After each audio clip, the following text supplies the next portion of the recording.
इन दिनों महाराष्ट्र में राहुल गांधी का जो एक लेख है वो बहुत चर्चा में है, जिसमें उन्होंने महाराष्ट्र के चुनावी विधानसभा चुनाव के नतीजों के ऊपर शंका प्रकट की। अरे पहली बार उन्होंने ऐसा नहीं कहा है।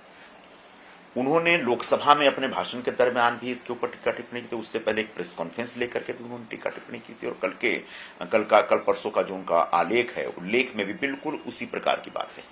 तो ये राहुल गांधी का एक पैटर्न है। उनके कुछ चुने हुए सब्जेक्ट हैं और उन सब्जेक्ट पर हर हफ्ते एक दिन वो बोलते हैं। महाराष्ट्र के विधानसभा चुनावों में क्या था क्या नहीं था इसके ऊपर मैं आगे बताऊंगा, लेकिन मैं निश्चित तौर पर पहले आप सभी को बताना चाहूंगा कि उनका साप्ताहिक कार्यक्रम क्या होता है। जैसे ही मंडे आता है, उन्हें अचानक याद आता है कि वो लीडर अपोजिशन है, विरोधी पक्ष के नेता हैं, और विपक्ष के तरफ से वो प्रधानमंत्री पद के उम्मीदवार हो सकते हैं। तो वो प्रधानमंत्री पे हमला करने का तय करते हैं सोमवार के दिन, और अलग अलग बेबुनियाद बातों के आधार पर हमला करते करते भी हाल में एक सोमवार को उन्होंने अटैक किया और कहा कि नरेंद्र सरेंडर बोल दिए, प्रधानमंत्री मोदी पर अटैक कर दिए। उसके बाद उनको लगता है मेरी एक भूमिका पूरी हो गई। उसके बाद आता है मंगलवार आता है, फिर उनको याद आता है कि मैं पार्टी का अध्यक्ष नहीं हूं, लेकिन पार्टी तो मेरी है, मेरे खानदान की पार्टी है, और मेरी बात नहीं सुनी जा रही है। तो कहीं ना कहीं मुझे इतना जोर से बोलना है कि हमारे सारे पार्टी के नेता और कार्यकर्ता मेरे से डर जाए, मेरे से दबाव में रहे। और तब वो अपने नेताओं को घोड़ों की संज्ञा देते हैं और कहते हैं कि भाई कोई रेस का घोड़ा है, वो बारात का घोड़ा है, कोई कल परसों फिर बोलते हैं कि भाई ये सब कुछ लंगड़े घोड़े भी हैं। तो पहली बार एक नेता को ऐसा देखा गया है जो अपने नेताओं को, अपने कार्यकर्ताओं को घोड़ों के अलग अलग प्रजाति में वितरित करके या वर्गीकृत करके अपनी बात कहना चाहता है। तो मंगलवार को वो अपने पार्टी के तमाम नेताओं को घोड़ा वोड़ा बोल करके, एक पार्टी के अध्यक्ष नहीं है फिर भी पार्टी मेरी है और मेरा पार्टी में दबदबा है, इस प्रकार से स्थापित करते हैं। तब तक बुधवार आ जाता है। बुधवार को फिर एक मुद्दा, ये सारे मुद्दे रेगुलर चलते रहते हैं, कोई पहली बार नहीं बोलते और आखिरी बार नहीं बोलते। फिर बुधवार आ जाता है। बुधवार को उनको कांग्रेस की आइडियोलॉजी याद आती है, और हम लोग धर्मनिरपेक्ष हैं और वे जिसकी सत्ता है वो आरएसएस वाले लोग हैं। तो बोलते हैं कि आरएसएस इस देश के लिए खतरा है, आरएसएस का हिंदुत्व इस देश के लिए खतरा है। तो आरएसएस में जरूर हफ्ते में एक बार गाली देंगे, वो आरएसएस के खिलाफ जरूर बोलेंगे। तो ये उनका बुधवार का कार्यक्रम हो जाता है। फिर गुरुवार आता है। गुरुवार आने के बाद उनको फिर अचानक याद आता है कि हमारे देश में जो ओबीसी वोट है बहुत बड़ा वोट बैंक है, और वो वोट बैंक या तो समाजवादी पार्टी के पास है या लालू यादव के पास है, कांग्रेस के पास नहीं है। तो चलो आज हम कुछ अपने ओबीसी समाज के लिए बोलते हैं, और फिर कहते हैं कि जातिगत जनगणना होना चाहिए। पूरे देश की हर समस्या का समाधान उनके हिसाब से जातिगत जनगणना में, सरकार में जातिगत जनगणना। तो हर जगह ये बोलते हैं मेरे देखो हमने डिमांड की जातिगत जनगणना मान देगा, जातिगत जनगणना कराओ। ये एक बहुत बड़ा एक एक्सरे रिपोर्ट है, और इस एक्सरे रिपोर्ट से पूरे हिंदुस्तान की सारी बीमारी दूर हो जाएगी। चलो जातिगत जनगणना हो गया। उनको अचानक महसूस होने लगता है कि अब मैं ओबीसी समाज के समस्याओं को एड्रेस करने में कामयाब हो गया हूं, ओबीसी समाज मेरे पास आ जाएगा। तब तक शुक्रवार आता है। शुक्रवार आने के बाद उनको याद आता है कि जो वामपंथी जो मुझे सपोर्ट करते हैं, या जो हिंदुत्व विरोधी लोग हैं जो मुझे सपोर्ट करते हैं, थोड़ा उनके साथ भी खड़ा रहा जाए, उनके लिए कुछ बोला जाए। उसके बाद उनको अचानक स्वतंत्र वीर सावरकर याद आते हैं, और सावरकर के बारे में बोलेगा मेरा नाम राहुल सावरकर नहीं है, मैं माफी मांगता नहीं, और सावरकर के खिलाफ बोलते हैं। तो ये पूरे हफ्ते में सोमवार से शुक्रवार तक प्रोग्राम चलता है, और उसके बाद शनिवार आते आते उनको याद आता है कि अब महाराष्ट्र में हम चुनाव हार गए, हरियाणा में चुनाव हार गए, अपनी कमियों की वजह से हार गए, लेकिन स्वीकार कैसे करें, और इसलिए चुनाव के नतीजों के ऊपर सवाल उठाते हैं। महाराष्ट्र के विधानसभा चुनाव के जो नतीजे थे उस पर जो उन्होंने सवाल उठाए हैं, उसके 2-3 बिंदु हैं जिसको मैं स्पष्ट कर देना चाहता हूं। पहले वो कहते हैं कि चुनाव आयुक्त की जो निवडणूक आयुक्त, जिसको हम निर्वाचन आयुक्त कहते हैं, उसको जो अपॉइंट करने का तरीका है, उसको नियुक्त करने का तरीका है, यह बीजेपी ने अपने ढंग से बना रखा है। जब से देश आजाद हुआ तब से कांग्रेस की जब जब सत्ता रही, किसी भी चुनाव आयुक्त को अपॉइंट करने से पहले कांग्रेस की सरकार ने किसी विपक्ष के नेता से कभी बात नहीं की। मनमाने ढंग से उन्होंने चुनाव आयुक्त अपने अपॉइंट किए। हां, बीच में सुप्रीम कोर्ट का एक आदेश आता है और कहते हैं कि भाई एक 3 मेंबर कमिटी बनाइए, और उस 3 मेंबर कमिटी में उन्हें अपोजिशन लीडर को डाला। उन्होंने कहा था सुप्रीम कोर्ट के चीफ जस्टिस को भी डाली, लेकिन चूंकि सुप्रीम कोर्ट का चीफ जस्टिस न्यायपालिका का हिस्सा है, उसको कार्यपालिका का हिस्सा नहीं बना सकते आप। इसलिए सरकार ने एक सुविधा की, इस तरह की व्यवस्था की, प्रधानमंत्री रहेंगे, एक सीनियर मंत्री रहेंगे और विरोधी पक्ष के नेता रहेंगे, और इस हिसाब से अब तो बल्कि और सिस्टमेटिकली चुनाव आयुक्त की नियुक्ति होने लगी। मतलब चुनाव आयुक्तों की नियुक्ति के ऊपर कांग्रेस को सवाल उठाने का कोई अधिकार नहीं है, लेकिन बार बार हर समय कभी प्रेस कॉन्फ्रेंस में, कभी लोकसभा में और कभी आर्टिकल लिख करके उसके ऊपर सवाल उठाते हैं। उन्होंने एक विषय रखा कि जो महाराष्ट्र में जो अचानक लोकसभा चुनाव तक जितने वोटर थे, वो विधानसभा चुनाव आते आते उन वोटरों की संख्या बहुत बढ़ गई। सच ये है कि महाराष्ट्र में हमेशा एक साल में जो 5वां साल होता है, उसमें कहीं मई और जून महीने में लोकसभा चुनाव होते हैं और अक्टूबर नवंबर होते होते विधानसभा चुनाव होते हैं। पिछले आप 3-4 पंचवर्षीय चुनाव का अगर आप आकलन देखेंगे और उसमें वोटों के रजिस्ट्रेशन का पूरा जो ट्रेंड देखेंगे, तो हमेशा लोकसभा चुनाव तक जितने वोटर रहे उससे 5 से 7% वोटर ज्यादा बढ़े हैं विधानसभा चुनाव के समय।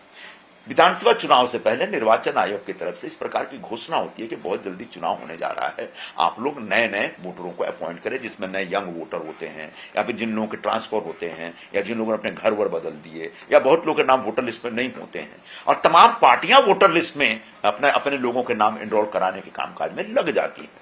तो जो ये नए वोटर विधानसभा चुनाव से पहले बने और वो फर्जी वोटर थे, ये आरोप सरासर गलत है, क्योंकि आप पिछले 4-5 लोकसभा विधानसभा चुनाव का ट्रेंड देखेंगे, 2014 देखिए, 2019 देखिए, 2024 देखिए, तो बिल्कुल हर विधानसभा चुनाव के समय वोटरों की संख्या रजिस्ट्रेशन के दरमियान बढ़ी है विधानसभा चुनाव के समय। तीसरी बात तो कहते हैं कि जो आखिरी घंटे में जो वोटिंग हुई, अचानक परसेंटेज बहुत बढ़ गया, और जहां जहां परसेंटेज बढ़ा वहां पर भारतीय जनता पार्टी को फायदा हुआ, यानी एनडीए को फायदा हुआ, एनडीए के उम्मीदवार जीत गए। इसके लिए उन्होंने कामठी, एक नागपुर शहर के बगल में एक सीट है, उस सीट का जिक्र किया है कि वहां पर कुछ 5-7% वोट बढ़ गए थे, जिसकी वजह से बीजेपी जीत गई।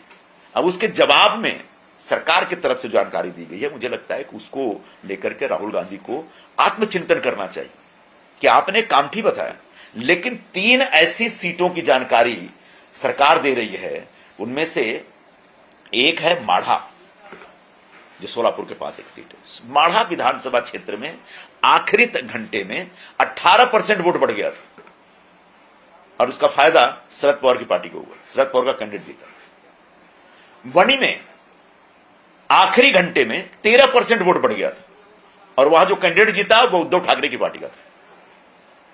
श्रीरामपुर में आखिरी घंटे में 12% वोट बढ़ गया था, और वो जिस पार्टी का कैंडिडेट वहां जीता वो कांग्रेस पार्टी का था। मतलब ये 6 बजे तक वोटिंग परसेंटेज एक लेवल पे चलता है, और आखिर में बहुत लोग भाग के आते हैं और लाइन में लग जाते हैं। ये चुनाव आयोग का आदेश है कि जितने लोग 6 बजे तक पोलिंग बूथ के आसपास खड़े हो गए हैं, उन सभी लोगों को वोटिंग देने का अधिकार मिलना चाहिए, और इसलिए आखिरी घंटे में वोटिंग परसेंटेज बढ़ता है। इसके पीछे किसी प्रकार का कोई घोटाला नहीं है, और इसके पीछे किसी प्रकार का कोई एक मैनिपुलेशन नहीं है। फिर भी राहुल गांधी बार बार, अच्छा, इसका जवाब राहुल गांधी को दिया जा चुका है कई बार। चुनाव आयोग बार बार कहता है कि साहब, अगर आपको लगता है कि वोटिंग प्रक्रिया में कोई दोष है, कोई कमी है, तो आपको पूरा अधिकार है कि आप लिखित तौर पर शिकायत करें। आज तक कांग्रेस पार्टी की तरफ से चुनाव आयोग के पास कोई लिखित शिकायत नहीं दी गई। तो स्पष्ट है कि राहुल गांधी एक पराजित मानसिकता से के शिकार हैं। राहुल गांधी मतदाताओं से डिस्कनेक्ट हो गए, उनकी पार्टी डिस्कनेक्ट हो गई है। मतदाता उनको वोट नहीं दे रहे। मतदाताओं को लुभाने के लिए, आकर्षित करने के लिए जो कार्यक्रम उनको चलाना चाहिए, उन कार्यक्रमों में फेल हो गए हैं। पूरी पार्टी फेल हो गई है, और उस हार का ठिकरा वो जनादेश पे फोड़ते। अपनी हार, अपनी कमियों को छुपाने के लिए पूरे चुनाव प्रक्रिया को बदनाम करने का जो ये राहुल गांधी जी का जो एक राहुल गांधी जी की जो एक आदत सी बन गई है, वो निश्चित तौर पर लोकतंत्र के लिए घातक है। मैं स्पष्ट करना चाहता हूं कि पूरे देश में जो चुनाव का काम चल रहा है, जिस तरह से निर्वाचन होते हैं, उसमें किसी प्रकार का कोई घोटाला, कोई दोष नहीं है। मैं भी कभी उधर था तो इस प्रकार की बातें करता था, उनकी बातें सुनकर के, लेकिन आज मुझे समझ में आता है, अगर ऐसा होता तो मैं क्यों हारता? ये भी तो एक सवाल है। तो लोगों के बीच जाना, लोगों का दिल जीतना, दिल जीतने के बाद उनका वोट लेना, यह काम भारतीय जनता पार्टी शिवसेना की तरफ से बहुत जोरदार तरीके से चल रहा है। सबको पता है महाराष्ट्र में जो पूरा चुनाव ने जो करवट लिया, उसके पीछे लाडली बहन योजना का योगदान था। लाडली बहन योजना की वजह से महिलाओं ने तेजी से रास्ते पे निकल के उन्हें वोट दिया, और इसका फायदा झारखंड में कांग्रेस को होता है। वहां भी मैया योजना है, इसी प्रकार की योजना है। तो झारखंड में जीत गए, वहां पर सवाल नहीं उठाते, यहां हार गए तो पूरी चुनाव प्रक्रिया पे सवाल उठाते। ये दोषपूर्ण और गलत अप्रोच है कांग्रेस का। इस अप्रोच को कांग्रेस बदले, ऐसा हम निवेदन करते हैं कांग्रेस पार्टी से। आपने कहा कि महाराष्ट्र का चुनाव फिक्स था, अब बिहार का भी चुनाव फिक्स होगा। न तो महाराष्ट्र का चुनाव फिक्स था और न बिहार का चुनाव फिक्स होने वाला है। बिहार एक बहुत ही कह सकते हैं कि वाइब्रेंट किस्म का स्टेट है पॉलिटिकली। वहां पर नई नई पार्टियां उभर करके आती हैं, जाति के आधार पर पार्टियां उभर करके आती हैं, और तमाम पार्टियों के बीच जो प्रचार का काम शुरू हो चुका है। आप भी जाइए, प्रचार करिए, बिहार के मतदाताओं को लुभाइए, लेकिन हारने से पहले, बिहार चुनाव आप हार गए हैं, इस प्रकार का बयान देने की आदत बंद करिए। मतदाताओं के बीच जाकर के मतदाताओं को एक सकारात्मक विषय उनके समक्ष रख करके अगर आप चुनाव प्रचार करेंगे तो निश्चित तौर पर लोग आपको आशीर्वाद देंगे। लेकिन दुर्भाग्यपूर्ण बात यह है कि बिना किसी कारण के कभी आप सरकार के ऊपर आरोप लगाते हैं बेबुनियाद, कभी आप इतिहास के पन्ने पलटते हैं और उसके ऊपर एक ही चीज रिपीट करते रहते हैं, कभी आप आरएसएस जैसे संगठन के ऊपर आरोप लगा करके अपना कर्तव्य पूरा समझते हैं। कभी आज के नौजवानों को क्या चाहिए इसकी समझ नहीं है, और जातिगत जनगणना का पूरा एक अभियान चला करके आपको लगता है कि मेरी राजनीति पूरी होगी और मैंने कांग्रेस का बहुत भला कर दिया। सच यह है कि राहुल गांधी और कांग्रेस पार्टी पिछले 5-10 वर्षों में जिस प्रकार के कार्यक्रम चला रहे हैं, उन कार्यक्रमों की वजह से कांग्रेस पार्टी दिन ब दिन नीचे जा रही है। अगर यही हाल रहा तो कांग्रेस पार्टी और भी नीचे जाएगी। अभी बिहार भी हारेंगे और बिहार के बाद बंगाल तो बुरी तरह हारेंगे।